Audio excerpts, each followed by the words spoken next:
Então, a gente vai falar sobre uma disfunção sexual masculina, né, disfunção erétil, e falar um pouquinho das possibilidades de intervenção clínica relacionada a esse tipo de queixa. Tá? Então, vamos lá. Primeiro, vamos lá? Uma definição mais até em termos tradicionais, né, que a gente verifica na literatura, né, clássica, tanto médica quanto psicológica, principalmente até literatura médica, acerca de disfunção erétil. Então, vai ser caracterizada por uma perda de ereção antes ou durante o coito, impossibilitando penetração, e com isso a realização do coito até a ejaculação. É um tipo de definição. A segunda, eu até prefiro um pouco mais, que é a incapacidade persistente, total ou parcial, para iniciar ou manter uma rigidez suficiente para permitir relação sexual satisfatória. Eu gosto principalmente dessa parte final aqui, relação sexual satisfatória, porque abarca uma ideia mais até funcional em termos disso, né? A gente pode falar tanto em diferenças individuais, parâmetros individuais, no que diz respeito à satisfação, né? As suas próprias expectativas a respeito do sexo, né? Do seu próprio prazer, e da adequação sexual. E essa ideia de adequação sexual, o que é? É basicamente a interação com o parceiro ou parceira. Então é aquilo.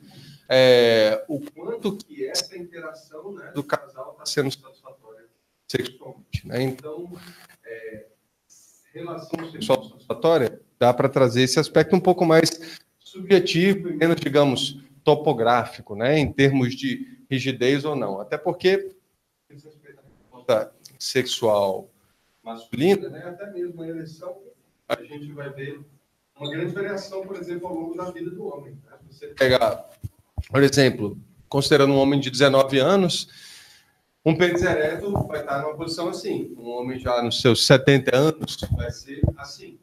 Tá ereto os dois. Né? Tem rigidez, tem bastante fluxo sanguíneo, né? Tanto no caso quanto no outro, só que até a aparência fica diferente em função de uma série de mudanças fisiológicas aí, tá? Então, acho que é um parâmetro interessante de frisar, mas também não é trivial. Em que sentido? Porque as pessoas criam também muitas expectativas fantasiosas acerca do seu próprio desempenho. E isso pode ser uma das raízes pelas quais queixas desse tipo, né, problemas, né, dificuldades desse tipo podem eventualmente surgir. Bom, um dado, né, da Carmita Ábido, aí, acho que é 2014, me perdoem se eu estiver citando o ano errado, né, sobre prevalência, né, incidência de disfunção erétil na população masculina. Essa pesquisa foi feita, né, num hospital em São Paulo. Agora, é muito difícil de ser determinado, né? Vocês lembram do conceito de correspondência dizer-fazer? Né? O que eu digo, até que ponto o que eu digo é igual ao que eu faço? Né? Então, considerando todos os aspectos culturais acerca da ereção, num contexto de masculinidade, desempenho, seja lá o que for, é difícil as pessoas admitirem. Né? Então, provavelmente é muito maior do que isso que a gente verifica. Né? Então, dentro de uma população de 18 a 25 anos, a gente teria essa incidência, e dentro de uma população de 61 a 70. Agora, é interessante que os dados às vezes são meio discrepantes, né? Mas talvez essas pessoas falem. Então, assim, é muito difícil até de interpretar esses dados, né? Mas ele pelo menos mostra uma tendência aqui, né? De mostrar que, olha, talvez um mínimo de ereção, né? E esse mínimo aqui, nesse sentido, não é que digamos, aqui é completamente sem ereção, aqui é só com uma perda parcial. É mais um sentido de prevalência. Nunca tem ereção versus episódios, né? Isso é uma coisa que às vezes ocorre uma perda de ereção, mas não. Bom, então, antes da gente entrar para frente,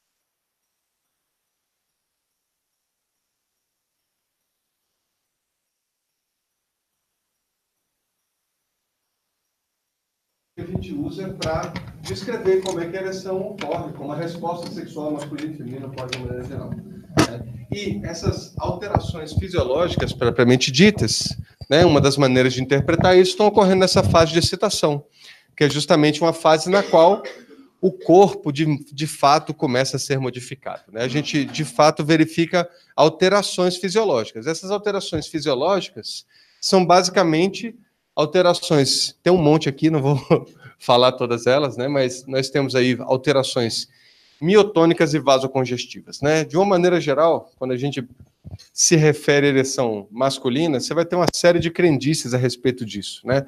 Como se, como se fosse uma musculatura que eu posso contrair ou não, ou se eu tivesse algum tipo de, entre aspas, aí, controle operante acerca da resposta sexual, onde isso não ocorre, né? O principal fenômeno no que diz respeito à ereção masculina é um fenômeno vasocongestivo, né? Ou seja, vai ter um fluxo de sangue grande para a região e se você pensa pegar células, né? Basicamente, numa condição que não está tendo ereção, certos neurotransmissores estão sendo inibidos. Ou seja, o sangue que entra na célula sai. E sai em maior proporção do que aquele que entra. Então, sai em igual proporção daquele que entra. Então, fica naquela condição basal.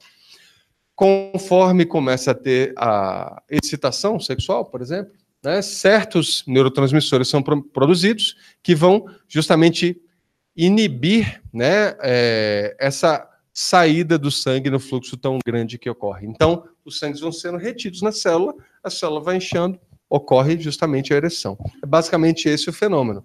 E algumas das drogas, né, famosas, tais como sildenafil, o Prima, Viagra, atuam justamente nesse sistema, né? É interessante falar sobre isso porque, por exemplo, como é que descobriram, né, esse tipo de mecanismo? Porque, por exemplo, o homem dorme e acorda com ereção, mas é porque ele estava com a bexiga cheia, né? Então, a bexiga pressionou a próstata, que eventualmente eliciou a ereção. Aí já viu que não tem nada a ver com isso. Na verdade, o que acontece? Esse neurotransmissor que eu estou me referindo para vocês, durante o sono REM, ele é produzido, né? Então, tem mais a ver com um ciclo de sono, e aí acontece a ereção. Não é que a pessoa, você estava me traindo, você estava sonhando com outra, né? Não necessariamente. Simplesmente é um tipo de neurotransmissor que está sendo excretado ali durante o sono, tá? Bom, e aí é aquilo, né? A fase de desejo seria mais, digamos, comportamentos encobertos, né? A excitação já tem alteração do corpo. Se eu tenho aqui um processo que está atuando aqui que impede que a ereção ocorra, obviamente, vai prejudicar o que a gente vai caracterizar como orgasmo, eventualmente resolução, e a relação sexual satisfatória, como a gente já disse no começo, não vai eventualmente ocorrer, tá? Bom, então vamos lá, né? Quando a gente pensa nas fases da resposta sexual masculina, né? Isso aqui é só uma representação gráfica daquilo que a gente viu anteriormente. Essa fase de platô é como se fosse uma subfase aí da fase de excitação. E esse gráfico aqui representa, por exemplo, um homem que tem entre aspas, a palavra controle, tá? Mas que, por exemplo, não apresenta ejaculação prematura. Ou seja, ele consegue permanecer um período relativamente longo ou exercer algum tipo de controle sobre o período na qual ele permanece engajado numa relação sexual. Eventualmente intensifica a resposta sexual e tem orgasmo, tá? Já a pessoa que tem uma característica da disfunção erétil, o que pode ocorrer? As duas coisas. Ou simplesmente não vai ter nenhuma excitação, tá? Não, excitação assim, não vai ter nenhuma resposta sexual mais característica da excitação, que é a ereção, ou pode iniciar o coito e durante o coito perde a ereção. Tá? Então, as duas coisas podem ocorrer com pessoas distintas ou com o mesmo indivíduo. Tá? Não é alguns são assim, outros são assados. Não, a mesma pessoa pode apresentar em diferentes contextos, em diferentes situações, diferentes padrões aí, tá? Bom, então, para a gente caracterizar a disfunção erétil, tem alguns tipos de pergunta que a gente pode fazer que ajudam a gente a identificando variáveis que depois a gente pode pensar na análise funcional. Então, por exemplo, primária e secundária, isso se aplica um pouco melhor para outros tipos de disfunção sexual, né? Para a questão da disfunção erétil, nem tanto, né? Primário é aquilo, sempre foi assim, secundário começou a partir de determinada data, tá? Geralmente, disfunção sexual, né? Disfunção erétil vai ter essa cronologia secundária, né? É isso que a gente verifica. Outra coisa, é geral ou situacional? Isso é uma pergunta importante também. Então, assim, é em qualquer relação que você tem? Ou só em alguns tipos de relação? É em qualquer contexto? Ou só em alguns contextos? Sozinho se masturbando você consegue ereção? Ou você, mesmo sozinho, não consegue ereção? Porque isso já vai dando algumas pistas. Por exemplo, se ele consegue sozinho, mas não consegue na presença do parceiro ou da parceira, a gente pode arriscar aí variáveis orgânicas. Né? Porque se ele tivesse, digamos, algum desbalanço hormonal significativo, algum outro tipo de problema neurológico, algum problema vasocongestivo, seja o que for, nunca ocorreria ereção em nenhum contexto. Mas se ocorre sozinho, mas só ocorre, né, no contexto no qual vai ter de fato a relação sexual, então devem ter variáveis mais psicológicas relacionadas a isso. Então vamos investigar. Severidade, mínima, grave, moderada, aí a gente pode pensar no seguinte: nunca consegue ereção, às vezes não consegue, é um evento esporádico, de que modo que isso está ocorrendo, tá? São gradações e perguntas que a gente pode fazer. E aquela questão de com e sem causas orgânicas, né? Não precisa ser excludente. Eu posso ter, porque é aquilo. Eu posso ter uma questão orgânica prevalente, mas isso retira as questões psicológicas? Porque, digamos, a pessoa realmente tinha lá um desequilíbrio hormonal. Ou ela tinha tanto estresse na vida dela, né, essa produção de cortisol, que acaba interferindo na resposta sexual. Ok, a gente faz lá uma terapia mais ampla, ou ele faz uma terapia com o médico e retira. Mas quando vai voltar a ter a vida sexual ativa, ele pode novamente apresentar esse padrão de disfunção erétil. Então é aquilo, não existe contraindicação para intervenção psicológica, né? Olha, não faz terapia porque pode piorar o seu problema. Não existe isso, né? Então, assim, mesmo quando tem uma causa, digamos, orgânica prevalente, né, a intervenção psicológica vai ser recomendada. Beleza? Bom, vamos lá. Então, assim, primeiro eu vou falar sobre... Bom, só para dizer... No finalzinho que eu vou explicar um pouquinho melhor isso, mas só para a gente não ficar muito separado, né, da questão da análise funcional, a gente pensar no seguinte, tá? A nível filogenético, né, eu posso pensar nessas variáveis propriamente ditas biológicas, e até esse nível é possível perceber diferenças individuais. Por exemplo, testosterona é um hormônio importante para a resposta sexual masculina, mas se você pegar, a testosterona varia mais ou menos entre homens saudáveis de 200 a 800, 900. Você pode ter um homem com 200 e uma vida sexual com bastante frequência e não apresentar nenhum problema relacionado à resposta sexual, e um com 900 ou até mais que isso, porque, sei lá, usa esteroides, e ter problemas sexuais. Então, assim, é uma coisa correlacional, né? A plataforma biológica tem que estar ok, mas testosterona mais alta não é igual a resposta sexual perfeita. Eu atendi uma vez um caso que ele se automedicava tanto testosterona quanto Viagra, e mesmo assim não tinha ereção. Né? Porque essas coisas não são geradoras de ereção. Elas são a condição básica. É aquilo. O carro tem que ter gasolina, mas isso não faz ele andar sozinho. Tá? Tem uma série de outros fatores lá relevantes. Quando a gente pensa em nível ontogenético, né, aí eu vou falar um pouquinho mais dessas orgânicas, depois a gente entra nas ontogenéticas e culturais, que é o que a gente vai atuar, propriamente dito. Tá? Então, muito importante isso aqui, condicionamento respondente. Né? É um dos primeiros capítulos que a gente estuda quando a gente vai falar análise do comportamento. Né? Quem usou aí o Moreira e Medeiros é o capítulo 1 e 2. Né? Mas,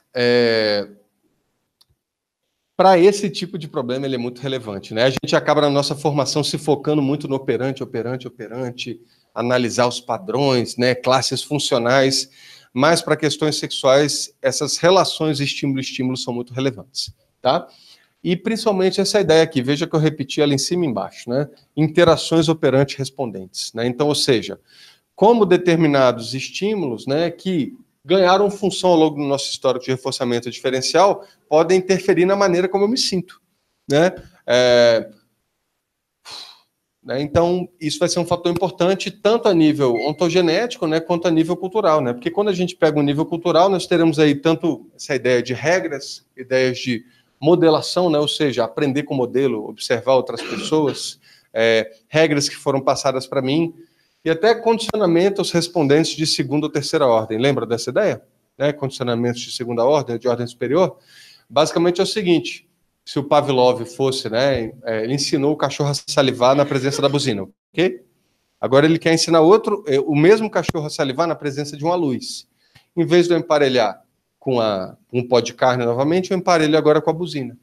Então, até que ponto isso pode ocorrer? Né? Diversas coisas, né? Você pode passar na frente de um restaurante, nossa, esse restaurante é uma delícia, você nunca comeu lá. Mas você viu uma propaganda, né, que fez um certo emparelhamento de estímulos que estabelece, modifica a função que aquele estímulo vai ter para você. Tanto a nível operante, ou seja, você se aproximar, procurar, ter curiosidade, seja lá o que for, né, quanto mesmo as coisas que você sente, tais como fome. Né, e para a resposta sexual isso também vai ser verdadeiro, para todas as questões. Né, e para a disfunção erétil essa também é um fator. Aí a gente fala um pouquinho mais sobre eles daqui a pouco. Bom, mas quando a gente pensa em intervenção, a gente fala, então intervenção vai ser só questões psicológicas. Sim, o que a gente vai fazer mas a gente tem que entender que as intervenções de nível biológico, até mesmo cirúrgico, né, são importantes e a gente está competindo muitas vezes com isso, né, porque o que você acha que, o perfil do cliente, né, com disfunção erétil, ele é muito engajado. Né? A pessoa realmente vai para solucionar um problema, mas ele já tentou tudo que ele podia antes. Ele já entrou na internet, procurou, se automedicou, fez promessa, simpatia, já tentou, aí por último, né, vai pegar o conselho com alguém para admitir para outra pessoa, né, que ele tem e eventualmente vai cair em você, tá? E é aquilo, ele tem uma demanda grande, um grande nível de sofrimento e quer melhorar rápido. Então é aquilo, terapia é custoso, é trabalhoso, né? E aí, faço isso ou tomo Viagra, ou Prima, ou Sildenafil, seja lá o que for, né? Que às vezes pode funcionar, né? Tem até um efeito placebo no cara muito grande, né? Esse tipo de droga. Então, é com essas coisas que a gente está competindo e a gente tem que ter até um nível de consciência grande sobre isso para poder até atuar esclarecendo, tá? Então, assim, eu vou passar rapidamente sobre algumas das mais comuns, tá? Mas pensando em variáveis de níveis biológicos, gente, a gente pode pensar numa série de coisas, né? Endocrinopatias, vasculopatias, neuropatias, uso de drogas, disfunções hormonais, né? Por exemplo, a pessoa teve uma operação de tireoide, né? Ou ele está tomando algum remédio para o fígado, né? Ou para o coração.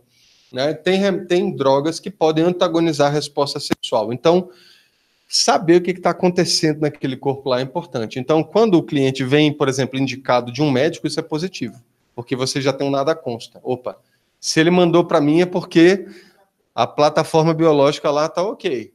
Né? Então, vamos lá. Mas, mesmo assim, às vezes, o médico que indicou pode não ter conhecimento de certas variáveis que estão interagindo. Por exemplo, a pessoa está fazendo um tratamento cardiológico, mas tem drogas que podem interferir. Ou está tomando um antiansiolítico que pode interferir também. Né? Então, pelo menos você não precisa decorar isso. Mas você ter conhecimento de que essas variáveis são relevantes é importante, porque usa seu Google também para procurar, ou converse com outros profissionais de confiança, né, para vocês levantarem essas hipóteses. Porque você pode ser o melhor terapeuta do mundo. Você não vai não vai conseguir competir com o fármaco, tá? Bom, e aí nesses tratamentos a gente pode pensar em 3 níveis, tá? Primeira linha, que seria basicamente medicação oral, e usando a literatura médica até, né, da área sobre disfunção erétil, né? Essa medicação oral ou terapia. Segunda linha aqui são coisas pouco ou não invasivas, coisas invasivas e cirurgias. Tá? É basicamente isso. Então, exemplo de coisas não invasivas aqui, né? Então, já pulando aqui, você, por exemplo, já viram isso? É basicamente um aparelho de vácuo. Né? Você instala isso sobre o pênis, coloca essa presilha na base do pênis, cria um vácuo, né, com essa bombinha. O vácuo puxa o sangue para o pênis e o pênis permanece ereto. Não parece ser uma coisa muito prazerosa, né, de se usar. Né? Mas, se você pensar na década de 50 e 60, as pessoas não tinham acesso a outros mecanismos. Né? Então, esse tipo de coisa era empregado. E drogas também, que a gente tem hoje em dia, tais como, né, sildenafil, tadalafil, vardenafil, né, o Prima, uma série de drogas aí, né, medicações orais que a gente possui. E a terapia que a gente vai falar daqui a pouco. segunda linha, a gente já tem coisas mais invasivas, tá? Então, assim, gente, só para você ver quais são as alternativas, né? Como as pessoas se submetiam a uma série de coisas para ter sua resposta sexual, dado o nível de sofrimento, constrangimento que isso pode produzir. Isso aqui já é um medicamento intrauretral, né? Então, vem com esse aplicador, ele bota essa cápsula dentro do pênis e, eventualmente, vai eliciar a ereção. Teve essa droga não é mais comercializada, pelo que eu sei, porque algumas pessoas tiveram reações alérgicas. Então, imagina ter uma reação alérgica com isso, né? Não deve ser muito interessante. Bom, e aqui, gente, é a injeção intracavernosa, né? Então, em alguns casos, né, mais severos, principalmente quando tem algum comprometimento até neurológico, a injeção intracavernosa, né? Você tem aqui o corpo cavernoso, o corpo esponjoso. O corpo cavernoso é basicamente, né, a estrutura que dá a estrutura, a ereção, né? Porque pelo corpo esponjoso só vai passar a uretra, né, que eventualmente ele se dobra lá na frente e forma a glande, tá? Então você tem essa injeção aqui que vai justamente, né, permitir que esse fluxo de sangue seja retido ali e ocorra a ereção, né? Demora um tempinho, mas, por exemplo, até mesmo uma pessoa com danos neurológicos severos por exemplo, um tetraplégico vai ter ereção com esse tipo de droga, tá? E muitos fazem uso disso para ter uma vida sexual satisfatória com a sua parceira ou parceiro. Por isso que é aquilo que eu falei, ó, é relação sexual satisfatória, né? Até mesmo nesse contexto pode ser satisfatório para a pessoa. Tem uma série de reforçadores condicionados relacionados às mais variáveis interações, e a sexual é uma delas, tá? Bom, e aí, gente, cirúrgica, né? Cirúrgica é o último nível, isso aí só em casos de realmente problemas vasculares significativos, né? E geralmente com homens bem mais velhos, né? Então, instalação de próteses, né? E basicamente o que você faz? Lembra que eu falei do corpo cavernoso, corpo esponjoso? Você tem duas estruturas aqui do corpo cavernoso em cima, uma esponjosa embaixo. Então você retira do corpo cavernoso e substitui por uma prótese. Acho que, eu não sei se essa aqui é hidráulica, eu acho que as duas são plásticas, né? Mas existem até umas hidráulicas hoje em dia. O reservatório, por exemplo, de líquido fica aqui, a pessoa aperta, ele inunda aqui o pênis, né? Assim, né? Essa é a estrutura do pênis e tem ereção. Então até simula isso, né? Mas obviamente só para casos mais extremos, tá? Então é aquilo. Às vezes a pessoa chega num desespero lá, não, vou instalar uma prótese. Calma, você já esgotou todas as coisas de primeira linha? Já esgotou tudo de segunda linha? Entende? Então, até nosso papel como profissional da saúde, de uma maneira geral, de conscientizar as pessoas acerca das implicações disso, porque, obviamente, isso aqui é permanente, tá? Não acreditem no Boston Medical Group, né? Então, vamos lá. E no que diz mais respeito à nossa prática, né? E como a gente pode pensar em análise funcional? Né? Por que eu acho a análise de comportamento tão interessante, principalmente, não, eu gosto, né? Fiz mestrado, doutorado nisso, mas para a questão sexual, o que eu acho válido? Porque uma mesma topografia, a gente vai ver que ela pode ser produzida pelos mais variados conjuntos de elementos aí do ambiente, né? Então, vão ter processos respondentes, vão ter operações motivadoras. Ixi, eu repeti aqui, era para ser outra coisa aqui. Vão ter controle verbal e a gente, assim, e vão ter aqui elementos de contexto, né? Esse controle verbal e vai ter essas interações operante-respondente, tá? Aqui eu coloquei essa questão de inapetência e ejaculação precoce porque pode estar marginalmente relevante também para a gente falar em disfunção erétil, né? Porque, por exemplo, o homem vai transar e não consegue ereção. E aí? Ele é um problema de desejo ou é um problema realmente relacionado à excitação? E aí? Aí você vai perguntar para ele, nunca tem ereção? Você pensa em sexo? Você se engaja em comportamentos que podem eventualmente resultar em reforçadores sexuais? Não vai falar dessa forma, né? Mas, porque se for isso, aí a gente, então talvez seja uma questão mais relacionada a desejo. O que produziu isso? Eu vou tratar outra coisa, né? Porque senão é até um erro de identificação e caracterização da queixa. Eu vou estar tratando uma questão de desejo, mas é uma questão relacionada à disfunção erétil ou vice-versa, e isso vai prejudicar bastante o andamento da minha intervenção, tá? às vezes você pode ver ejaculação precoce. Às vezes o cara prefere ejacular rápido do que ter o medo de ter a possibilidade de falhar ou de perder a ereção. Ou ele já está com histórico de perda de falha de ereção, de perda de ereção, né? Ele consegue uma ereção por algum tempo, mas eventualmente perde, então ele ejacula rápido. Né? Então, para ele é menos constrangedor, talvez, ser um ejaculador precoce do que ter disfunção erétil. Ou seja, tem variáveis que vão manter esses padrões, tanto a nível respondente quanto a nível operante. Tá? Aqui eu só coloquei isso aí que eu acabei de falar, né? Mas só destacando um fator importante aqui, né? Eliciação de respostas relacionadas à ansiedade e tensão antagonizam respostas de relaxamento e, consequentemente, a resposta sexual. Uma das frases dos termos, né, expressões que aparecem, né, quando a gente fala em disfunção sexual bloqueio. Né? Bloqueio é uma metáfora, gente. Não tem um tampão, né, ali acontecendo, né? Ninguém tampou um cano, né? Não é nada, é uma metáfora, né? Então, na verdade, o que ocorre? A gente atrapalha a resposta sexual de alguma forma, né? Então, basicamente, vão ter coisas que vão antagonizar a resposta sexual. Você tem, em terapia sexual, 2 principais mecanismos a nível respondente: tensão e relaxamento. Se estou tenso, não estou relaxado. Se não estou relaxado, a resposta sexual vai ser prejudicada de alguma forma. Tá? E isso é especialmente verdadeiro quando a gente fala de disfunção erétil. Tá? Então, por exemplo, não é que foi eliciada a resposta de perda de ereção? Não faz sentido. Né?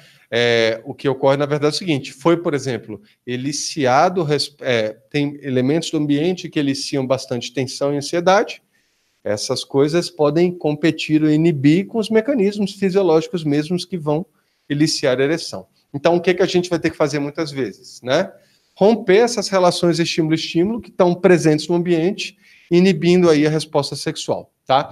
Então, eu tentei colocar, assim, basicamente um sumário dos principais elementos presentes nas técnicas, intervenções, nas coisas que a gente faz na clínica para tentar, digamos, favorecer que a resposta sexual ocorra. Né? Então, por exemplo, tirar o foco do resultado, uma das principais coisas que a gente tem que fazer, desenvolver repertórios operantes, estabelecer novas relações estímulo-estímulo, né? Ou seja, contracondicionamento ou extinção respondente, romper essas relações de estímulo-estímulo indesejáveis, diminuir a probabilidade de respondentes indesejáveis que ocorrem no ambiente, tais como ansiedade, tensão, e aumentar a probabilidade de respondentes desejáveis ocorrerem.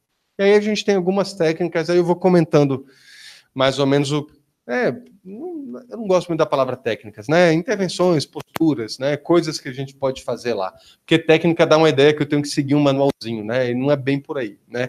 Por isso que eu acho melhor, o que eu acho interessante é assim, qual é o meu objetivo geral? O que eu estou querendo fazer, né? No fim das contas, né? Eu acho que eu botei no final, eu acho que eu apaguei isso aqui. Não, é isso mesmo. Eu quero favorecer que algumas respostas de nível, por exemplo, respondente mesmo, estejam presentes e diminuir a probabilidade das que atrapalham estarem presentes. Na verdade, eu quero criar condições ideais. É isso que a gente está tentando fazer. Né? E com isso, possibilitar que a pessoa funcione diferente, aprenda outras coisas. Né? Porque, um exemplo típico de disfunção erétil aqui, antes de eu falar dessas técnicas propriamente ditas. Digamos, o cara marcou um encontro com uma pessoa que era importante para ele. Né? Putz, finalmente consegui. Né? Aí já tem aquela expectativa, já tem ansiedade. Né? Aí, poxa, vamos no motel. Né? Não, aí saiu do trabalho, trabalhou o dia inteiro, foi para o happy hour, bebeu um pouquinho. Ou seja, já está numa jornada aí de 12, 14 horas. Vamos para o motel agora. A pessoa não vai para o motel geralmente para conversar ou para ver Netflix, né? Para cumprir uma obrigação, né? Vamos lá para transar, né? E tem que ser bom, tem que ser um espetáculo, porque eu sou super macho, né? E, sei lá, a pessoa ainda é do meu trabalho, então ela ainda compartilha um ambiente social comigo e pode contar para outras pessoas se eu fui bem ou se eu fui mal. Eu estou adicionando, olha o tanto de coisa que eu estou colocando na bagagem aí. Aí chega lá na hora. Aí tá nas preliminares, tá até com ereção, tá tranquilo, tal, tá dando tudo certo. Aí, por exemplo, tira a cueca, vai começar aí começa a botar a camisinha, começa a perder um pouco de ereção, vai ter a penetração, perde a ereção. Aí deu errado. Aí, poxa, desculpa, tô cansado e tal, e a pessoa é até compreensiva, beleza, mas o contrário ocorre, né? Também pode a pessoa às vezes ter uma reação extrema, né, aquilo, né? O que dá para entender também. Lembram da extinção operante? O que geralmente ocorre na extinção operante? Aumento de frequência e variabilidade, né? Então a pessoa e também eliciação de respostas agressivas, né? Então a pessoa que está ali se engajando e tentando ter prazer também foi privada, né? E às vezes a pessoa reage agressivamente, né? É algo comum nesse tipo de contexto. E isso só piora a situação para quem está tentando, digamos, ter ereção ali. Beleza. O que esse cara faz no dia seguinte? E aí? Marca o encontro de novo. Olha, estava cansado hoje, mas vamos sair hoje, que olha, você vai ver que eu sou muito bom. Você vai ver que vai dar tudo certo. Aí a pessoa marca o encontro de novo e vai de novo. Resultado? Deu tudo errado. Então vamos lá, vamos pensar no seguinte: o que o contexto de sexo sinalizava, eliciava antes para esse sujeito, né? Motel e tal, opa, excitação, prazer, relaxamento, coisas boas. Agora, qual foi o tipo de emparelhamento que aconteceu? Constrangimento, ansiedade, tristeza, tudo isso, né? Se antes estava eliciando coisas favoráveis, agora teve um emparelhamento com coisas desfavoráveis. Se o Pavlov pegasse 2 cachorros, um cachorro ele emparelhou a buzina com pó de carne 50 vezes. Com outro cachorro ele emparelhou 150 vezes. Qual que vai ter a salivação mais intensa frente à buzina? O primeiro ou o segundo? Segundo. Quanto mais emparelhamentos, mais forte a resposta é. E é isso que esse cara acabou de fazer. Ele marcou de novo o encontro com a mesma pessoa em circunstâncias favoráveis e repetiu o emparelhamento, né? Ou seja, mais emparelhamentos estão ocorrendo aí. Ou seja, esse padrão, essa relação estímulo-estímulo está se tornando cada vez mais robusta. Porque é aquilo, gente. O que mantém um condicionamento operante? É emparelhamento, né? Então ele já fez 2. O que ele vai fazer agora? O problema é dela, ou dele. Não é meu. Vou sair com outra pessoa, né? Você ainda tem Tinder, essas coisas hoje em dia e tal, vou marcar com outra pessoa, esses facilitadores ou não. Aí marca com outra pessoa, aí eventualmente tem um problema de novo. E aí, ou seja, beleza, além de eu criar um outro emparelhamento, eu ainda estou generalizando para outros estímulos, olha que beleza. Né? Ou seja, o problema vai se tornando, quanto mais a pessoa tenta resolver, ele torna mais robusto. Né? Então, a primeira coisa que a gente tem que fazer é romper essa relação. E aí, até me adiantei um pouquinho, né? Mas depois eu volto aqui. Mas uma das coisas que a gente acaba fazendo... eu pulei isso aqui, eu acho que eu não botei aqui, mas uma das primeiras intervenções é a proibição de coito. Falar, olha, você não vai mais tentar transar.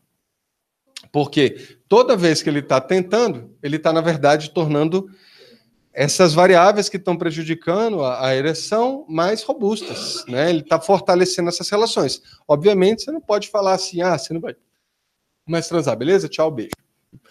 Você tem que trabalhar isso direitinho, porque a pessoa pode se sentir emasculada, né? Peraí, como assim? Ou desacreditar você, como é que eu vou? Eu tenho que desafiar, eu tenho que encarar isso de frente, porque eu sou um homem proativo, né?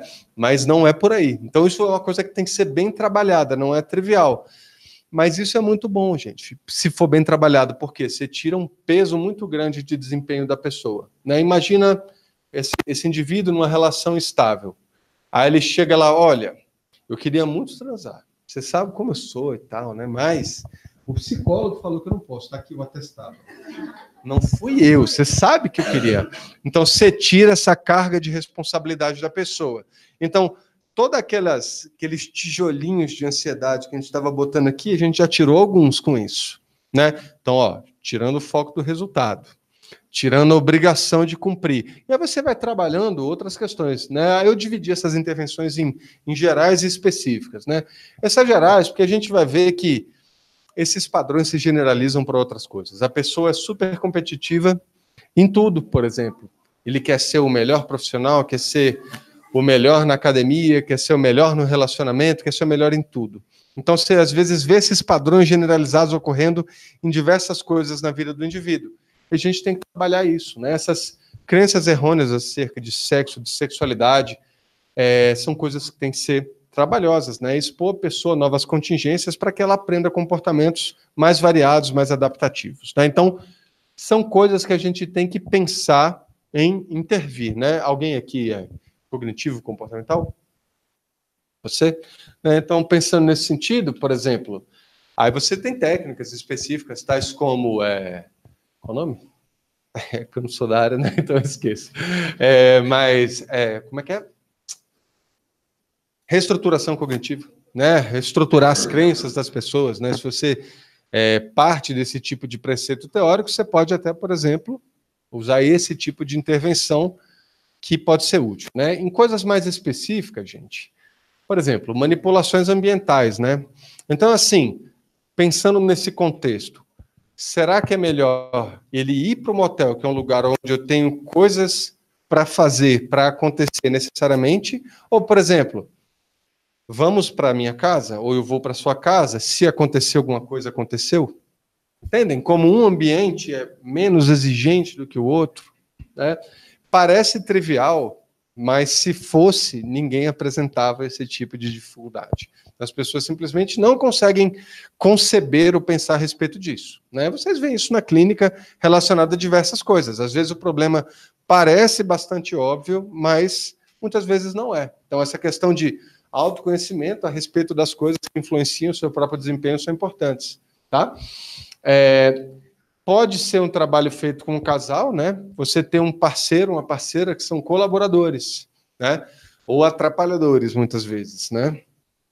Quando você tem um parceiro colaborador, isso é muito positivo e ajuda bastante a desenvolver a terapia. Principalmente em função dessas duas intervenções que a gente tem aqui, que a gente divide elas como foco sensório 1 e foco sensório 2, né? Esse foco sensório 1, gente, o que seria, né? O foco sensório da maneira geral.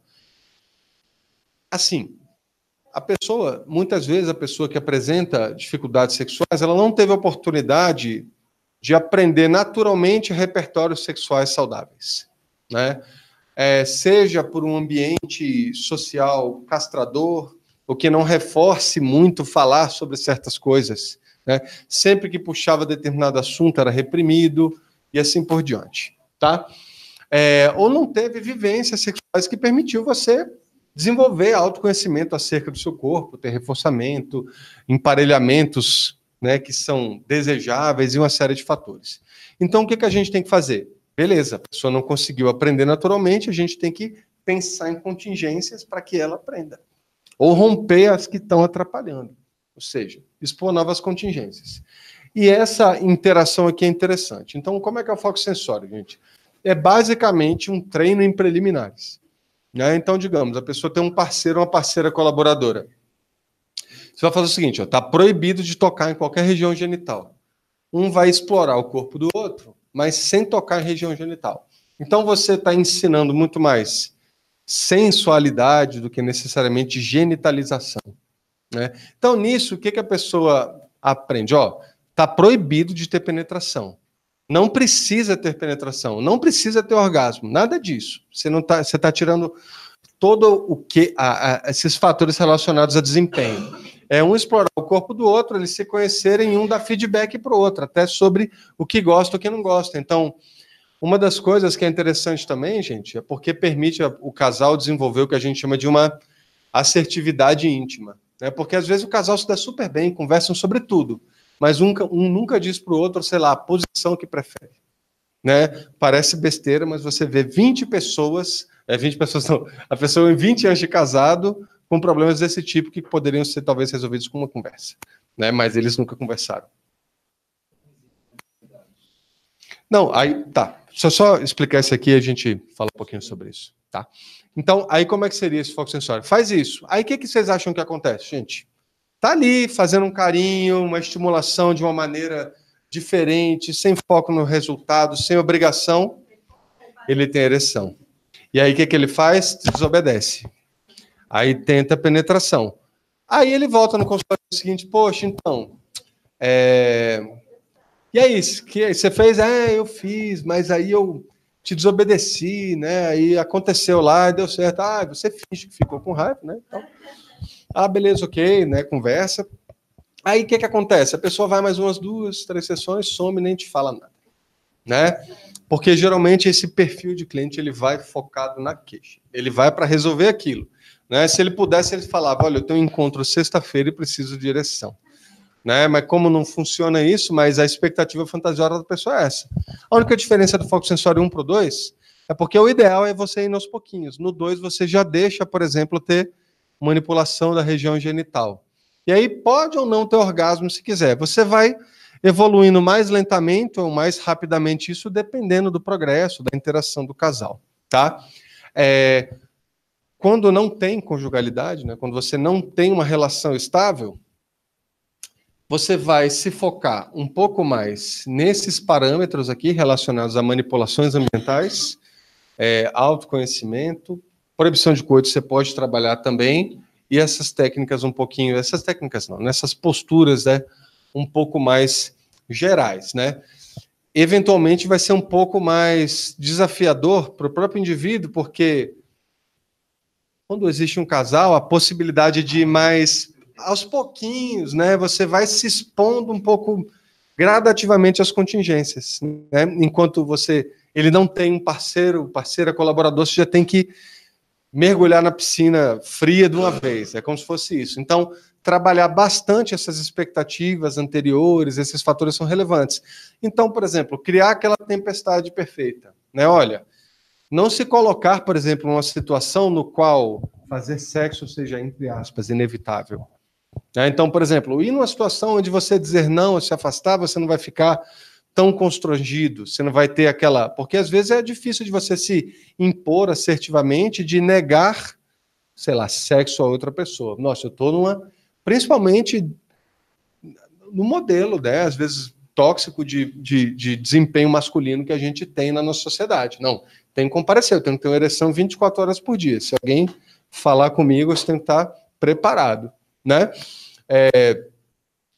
Então, a pessoa, por exemplo, manipular mesmo as circunstâncias para que ele se coloque em situações mais confortáveis e menos exigentes, né? E até explorar um pouco mais sensualidade do que necessariamente genitalização.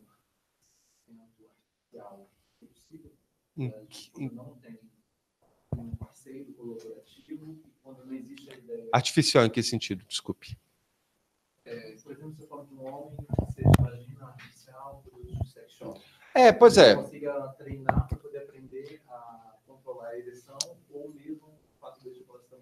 Pode ser, Pode ser, mas o que geralmente ocorre? A pessoa sozinha não tem nenhum problema, entende? A pessoa se masturbando ou, por exemplo, interagindo com algum tipo de toy desse, a pessoa geralmente consegue sozinha, mas ela não consegue na presença de outras pessoas. No seu caso, a pessoa com os brinquedos não consegue também? Como é que é? Não. Paciente meu. Uhum. A parceira não é colaborativa. E aí, um casamento de 20 anos, não tem conjugalidade, mantém, porém, outros. Aí ele tem motivação para ter um desempenho sexual, mas ela não tem. A parceira cobra, tem questões com a disfunção, ejaculação, tanto tem disfunção quanto tem. Sim. Não tem ela para poder ser esse parâmetro, o ambiente no qual ele consiga aprender. A ideia, por exemplo, de terapeutas sexuais, de parceiros substitutos, né? Não é possível. Olha, para ele treinar disfunção ejaculatória sozinho é bem possível, né? Tem técnicas que são baseadas em masturbação mesmo.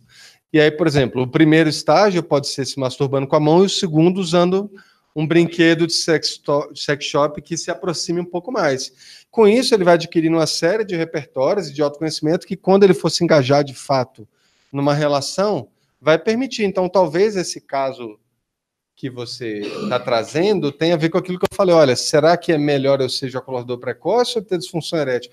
As duas coisas estão misturadas ali, então talvez ele já tendo um pouquinho mais de controle acerca da ejaculação dele, digamos, né? Isso possa acabar resolvendo a outra questão, né? Até saber o que surgiu primeiro, qual foi o histórico dele, né? São variáveis importantes. Agora, é interessante isso que você trouxe, né? Porque às vezes a pessoa tem um parceiro, o parceiro que cobra, a pessoa vai na terapia porque o outro encheu o saco, mas ele não quer ajudar em nada. O problema é seu, você melhore, né? Então, aquilo, você pode eventualmente tentar trazer aquela pessoa para a terapia, né? O que eu geralmente tentaria, vamos aqui, vamos conversar uma vez, pode pedir para seu esposo, sua esposa vir aqui para a gente conversar? Vamos lá, a pessoa vem. Aí você conversa com aquela pessoa, aí você vê até que ponto ela vai se engajar ou não. Mas senão é aquilo, o cliente é aquele que está na nossa frente, né? Não adianta eu ficar tentando trazer o parceiro ou a parceira de qualquer forma, eu não consigo, porque você acaba perdendo até o vínculo com aquela pessoa que de fato está precisando de ajuda ali, que te procurou. Mas sem dúvida nenhuma, dá para você fazer uma série de intervenções a nível individual. Agora, aquilo, no mundo ideal, você tem um parceiro colaborador engajado e motivado, né? Mas uma das razões pelas quais a pessoa está apresentando disfunções sexuais talvez seja justamente isso, né? Mas, por exemplo, a própria pessoa desenvolver uma assertividade, então, dentro dessas questões gerais, são repertórios que perpassam por diversos aspectos da vida, né? O quanto que essa pessoa consegue dizer sim ou dizer não, né? Em certas questões da vida dela.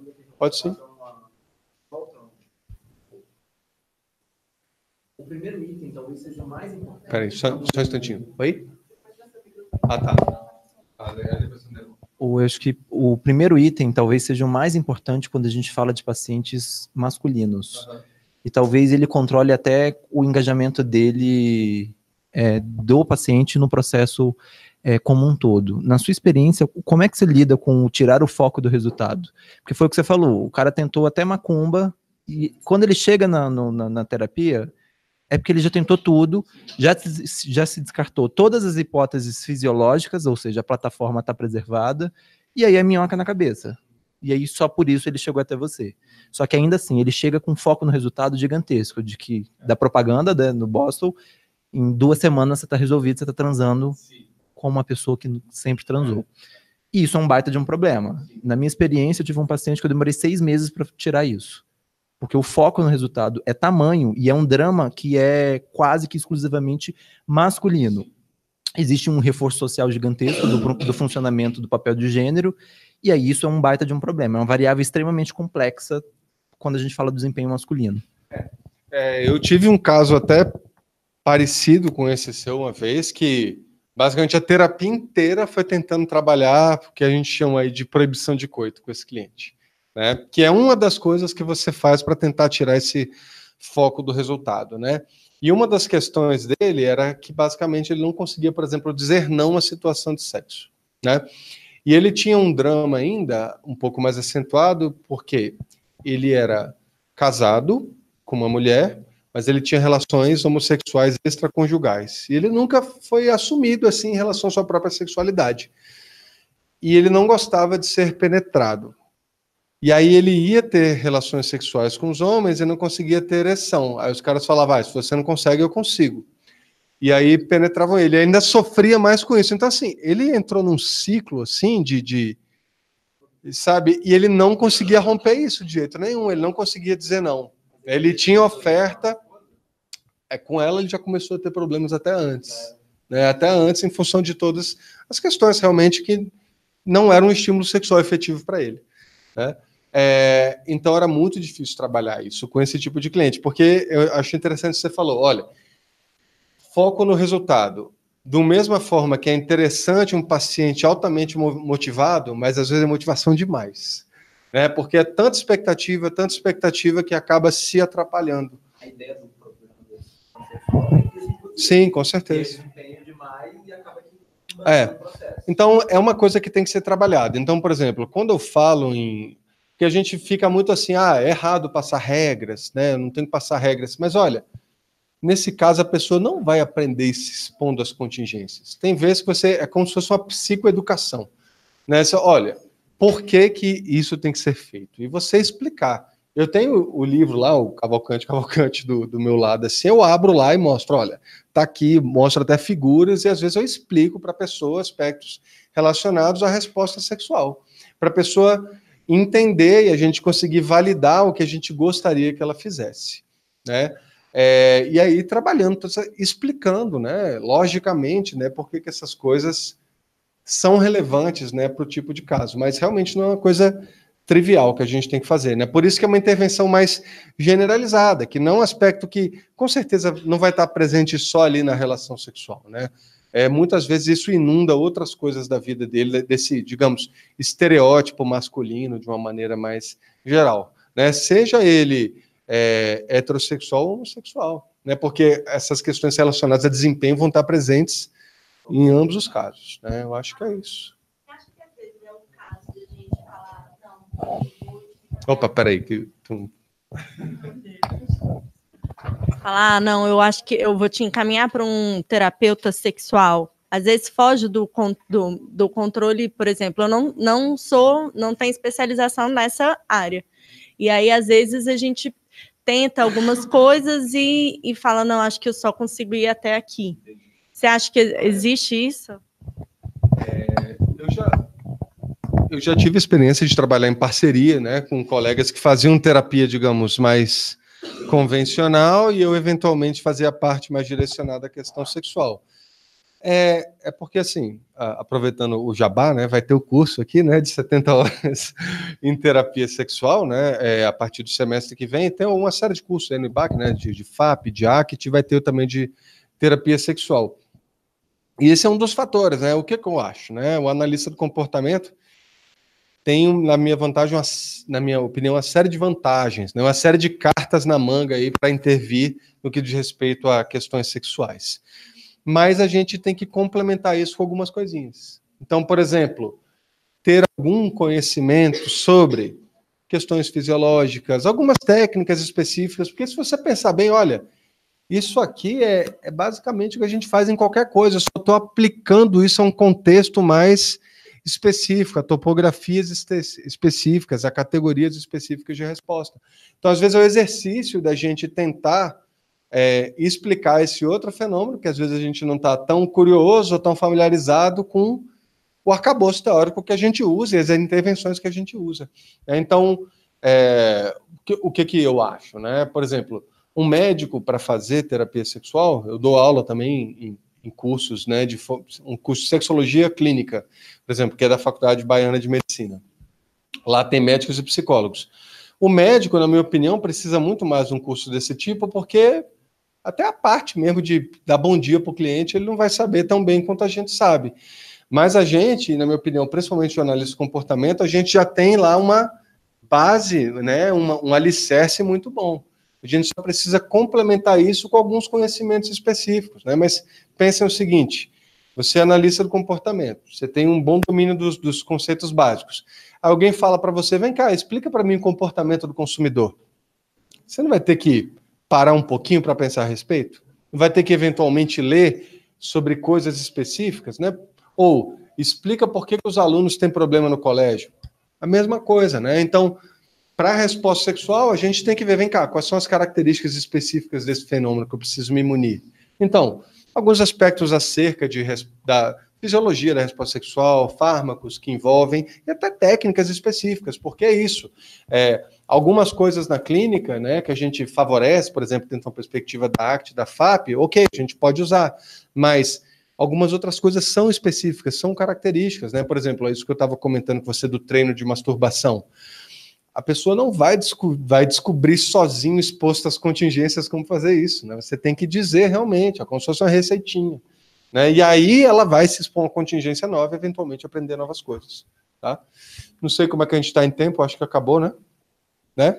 Então, assim, gente, é um voo panorâmico, só para aguçar a curiosidade de vocês aí, tá? E é isso, sejam curiosos, busquem literatura, busquem uma formação, tá? Para se sentirem mais confortáveis, mas eu não acho que é isso, não precisa se intimidar, né? Tenta lidar com o caso, e tem bastante material para você recorrer, né, a respeito disso, e coisas como vocês estão fazendo, de estar aqui, né, já 6 horas da tarde, ou 6h30, sei lá, de um sábado assistindo coisas, né? Para discutir ideias sobre casos, né? E buscar novas informações, tá bom?